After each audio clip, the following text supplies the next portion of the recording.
একটি অত্যন্ত আনন্দের দিন।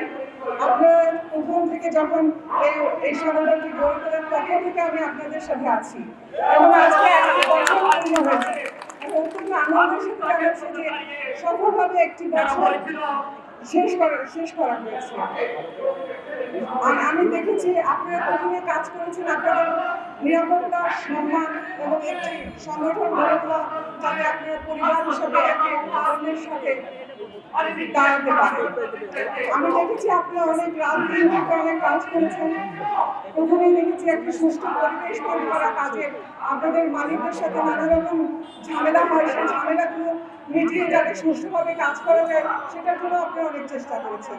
এবং রাস্তাঘাটে চলতে গেলে আপনাদের অনেক আইনি সমস্যার ঝামেলায় পড়তে হয়, সেগুলো সমস্যার জন্য আমি শহীদকে দেখেছি সেগুলো অনেক কাজ করেছে আপনাদের সাথে মিলে।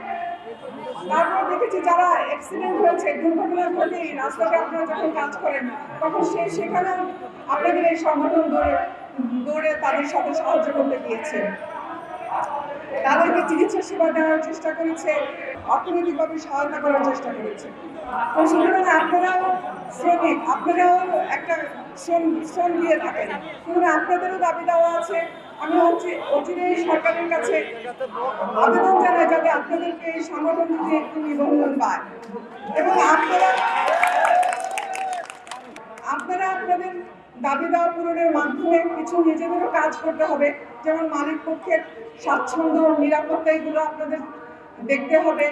তাদের চাহিদা অনুযায়ী আপনাদের কাজ করতে হবে, সততা, ন্যায় এবং নিষ্ঠার সাথে আপনাদের তাদের কাজ করে যেতে হবে। আপনাদের আরো অনেক দূর এগিয়ে যেতে হবে। আজকের অনুষ্ঠানে জোনাল সাকিব ভাই গণসংহতি আন্দোলনের প্রধান সমন্বয়কারী এখানে আছেন, তাসলিমা আক্তার আছেন, বাচ্চু ভাই আছেন। তারা অনেক দীর্ঘদিন যাবৎ গণমানুষের সাথে কাজ করেন, গণমানুষের স্বার্থই তাদের স্বার্থ। তারা সাম্য, মানবিক মর্যাদা এবং ন্যায় বিচার প্রতিষ্ঠার লক্ষ্যে দীর্ঘদিন ধরে কাজ করছেন। তাদের লক্ষ্য হচ্ছে শ্রমিক, মেহনতি, কৃষক, মেহনতি মানুষের মুক্তির লক্ষ্যে তারা কাজ করে যান। একটি গণতান্ত্রিক, আত্মমর্যাদা সম্পন্ন রাষ্ট্র গঠন করাই তাদের লক্ষ্য। সুতরাং আপনারা জননেতা জোনাল সাকিব ভাইয়ের সাথে থাকুন, তার হাতকে শক্তিশালী করুন, এই আহ্বান করছি।